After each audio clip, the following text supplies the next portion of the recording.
buenas tardes. El tema que nos compete hoy es principalmente está relacionado con lo que es planificación del entrenamiento, pero más que nada dejar claro a qué nos referimos cuando hablamos de la planificación tradicional que está enfocada en Mateyev. ¿Ya? Primero que todo, ¿qué es un modelo? Bueno, un modelo de planificación o un modelo en general es un prototipo que sirve como referencia y ejemplo para generar un producto de una misma naturaleza. ¿Ya? Por ejemplo, nosotros tenemos modelo de negocio, modelo de salud familiar, modelo económico, para que usted se haga una idea de cuando en entrenamiento se habla de modelo de planificación. Por ende, estos modelos generalmente persiguen objetivos. Si nos vamos a lo que es un entrenamiento, ¿cierto? Podemos hablar de lo que es un objetivo de rendimiento, un objetivo enfocado en salud, objetivos técnicos, objetivos tácticos, ¿cierto? Ojalá todos estos objetivos tienen que ser lo más medibles y por supuesto van a ser mejorables, que es la idea de que nos planteemos un modelo para llegar a lograr nuestros objetivos. Vamos a ver simplemente el modelo clásico de lo que es la periodización, ¿cierto? Creado por Mateyev, y en alguna otra oportunidad revisaremos los distintos modelos, ¿cierto? Que responden a distintos años y responden a distintas sociedades, sobre todo pensando en cómo se fue dando el deporte a lo largo del tiempo. Aspectos claves de este primer tipo de modelo sería que la planificación en sí es una propuesta teórica ya de todos los elementos presentes en un entrenamiento. La planificación nos permite controlar de cierta forma y reajustar el entrenamiento con un fin de optimizar resultados, y la planificación deportiva principalmente está basada en un modelo, ya siempre, por lo tanto es hipotética y está sujeta a diferentes interpretaciones. O sea, yo puedo realizar este modelo, puedo hablar de él según las bases que nos dio Mateyev, pero cualquiera de ustedes o la persona que va a entrenar puede obviamente hacer ciertas modificaciones basado en este modelo. Es hipotética, es teórica, por ende solamente llegaremos a la conclusión de que fue positivo o no si es que nuestros objetivos fueron logrados, ¿ya?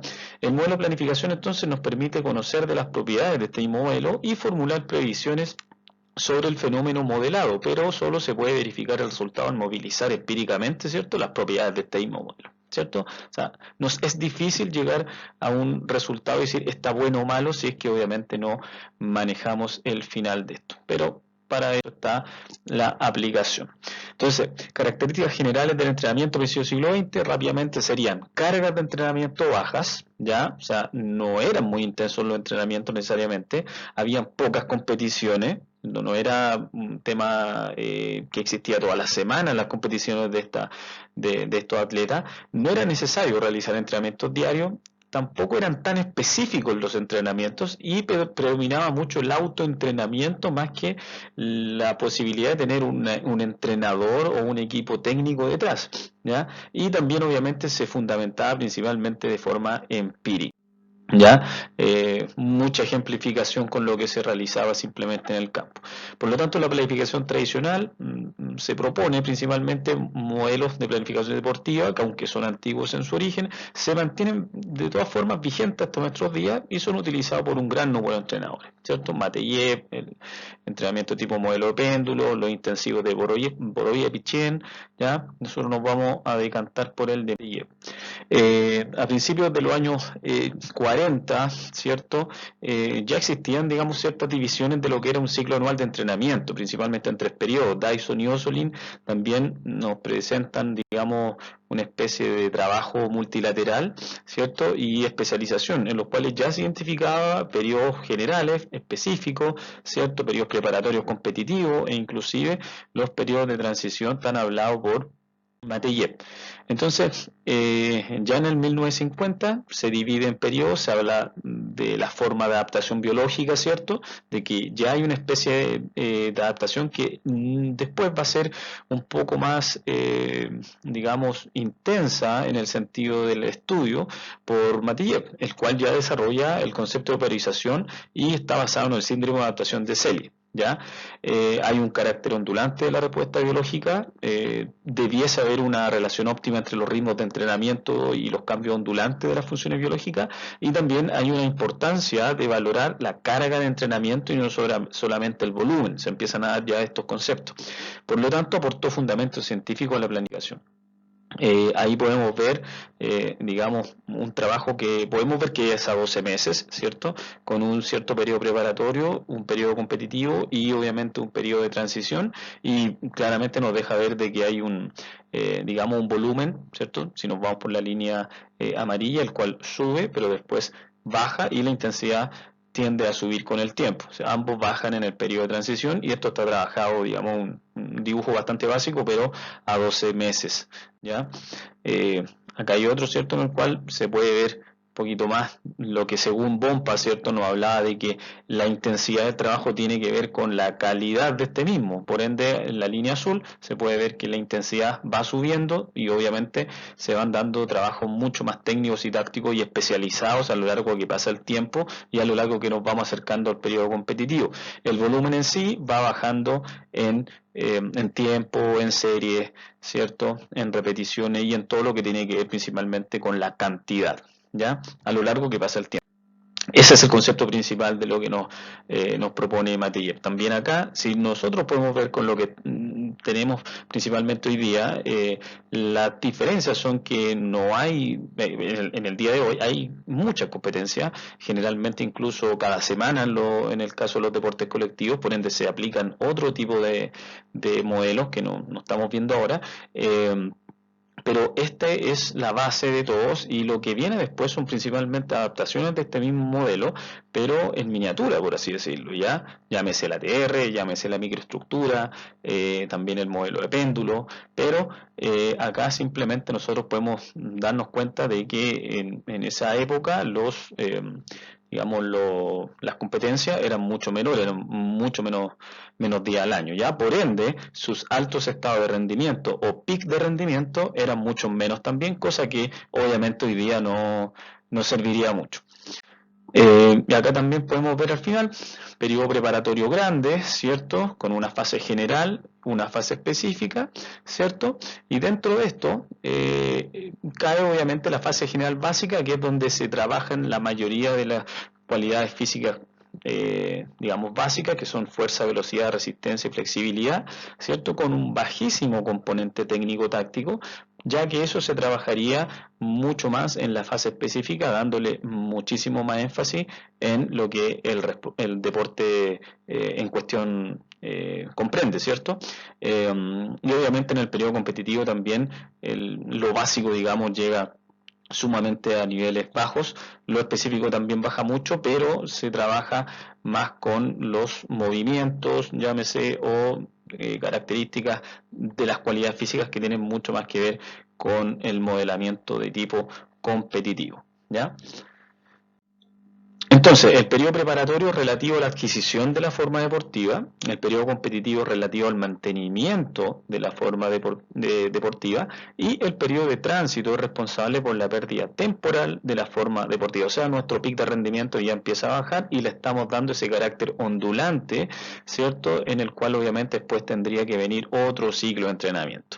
Algunos aspectos claves de esta época eran la organización de la temporada, ordenación y sistematización de métodos de entrenamiento, y hay una importancia de la preparación general que supuestamente mejoraba la preparación específica. Podríamos entonces, para ir finalizando, considerar a Matillé como el padre de la planificación moderna en el entrenamiento deportivo. A mediados de los años 50, Matillé populariza su teoría de la periodización anual, la cual se divide en tres periodos: el preparatorio, el competitivo y el transitorio, claramente diferenciado en su contenido, ¿cierto?, y orientación. Este autor pretende transferir la teoría del síndrome general de adaptación al proceso de consecución de la forma deportiva óptima, ¿cierto?, a través del entrenamiento. O sea, aplicó de cierta forma, como dice acá, la parte científica a lo que era el entrenamiento. Características generales entonces acerca de esta etapa era el interés por la fisiología, la física, la medicina y la psicología, ¿cierto? Etapas de posguerra, cuando obviamente se empiezan a dar de cierta forma mucha información y empieza a salir, digamos, mucha preocupación por lo que es el bienestar humano. Por ende también hay una perspectiva analítica y biológica del entrenamiento, y ya se empiezan a dar obviamente las primeras críticas a este modelo mismo de Matiller, críticas en el sentido de la utilización de este modelo para todos los deportes, ¿ya? Bueno, no existe con los calendarios competitivos actuales, ¿cierto? Después del 60-70 incluso, tiempo disponible para la preparación general, tal y como lo planteaba Matilla. ¿Ya? Hay una dudosa transferencia positiva entre lo que era efectivamente un trabajo de preparación general hacia la preparación específica. Por ejemplo, si se trabajaba la preparación general, llámese la fuerza máxima, no era que simplemente con esa fuerza general se fuese a generar de la nada un trabajo de fuerza explosiva, sino que había que hacer de todas formas el proceso, ¿ya? Entonces no era algo como que en el fondo la especie de información o de todo lo que se le ponía énfasis en un gran periodo general, iba a dar como resultado una mejora en la parte específica, ¿ya? Entonces esa era una crítica que se le empezó a hacer, y eso era porque había mucho más tiempo para entrenar también, ¿ya? Una larga distancia entre las competiciones. La preparación general no puede tener el mismo planteamiento en un atleta adulto o experimentado que un atleta novel, ¿cierto? O en etapa de formación, ¿ya? El cual obviamente requiere un mayor proceso general. Hay una importancia también de una preparación más individualizada, más específica, así como del deporte practicado. Las críticas entonces principalmente iban al excesivo trabajo de preparación general, al desarrollo simultáneo de diferentes capacidades en un mismo periodo de tiempo, un uso rutinario de carga a lo largo del periodo de tiempo prolongado, poca importancia al trabajo específico, periodos de forma reducidos a muy cortos periodos temporales, o sea, no había muchos pics de rendimiento, como ya habíamos comentado. Y así más o menos se podría ver, digamos, un diseño de lo que era la planificación de Matillet, ¿cierto? Ahí tenemos un periodo de 8 meses. Su periodo preparatorio y el periodo competitivo, con los distintos rangos de lo que es el volumen y la intensidad. Ahora, consejos finales, ¿podríamos usarla para personas sin entrenamiento? Probablemente sí, probablemente al tener un gran periodo general y poner ciertos puntos de peak de rendimiento anual, los cuales tal vez una persona que simplemente está trabajando por salud, por mejorar su estética, podemos simplemente trabajar con esto, sobre todo en personas que recién están empezando, ya las que requieren un gran trabajo físico, ya de condición base. También con planificaciones largas, o sea, si nos ponemos objetivos 6 meses, podríamos realizarlo y utilizar un trabajo de este estilo. Ya no habría problema con utilizar este modelo y adaptar pequeñas fases. Y obviamente sí, un enfoque en salud, condición física general y personas que necesitan aprendizajes técnicos tácticos, tal vez en alguna escuela de fútbol podríamos incluso trabajar con este modelo, pensando en que si no hay simplemente competencias toda la semana, podríamos realizarlo con este formato, el cual nos llevaría a tener uno o dos grandes picks en el año, llámese torneitos de menor escala, ¿cierto? Los cuales podrían ser, gracias, digamos, a esta planificación, un formato muy positivo. ¿Ya? Entonces, ahí habría que ir adaptando, y eso queda a manos del entrenador. Eso sería todo por hoy, espero que le haya quedado claro más o menos lo que era el modelo de Matillet, y nos veremos en una próxima ocasión. Hasta luego.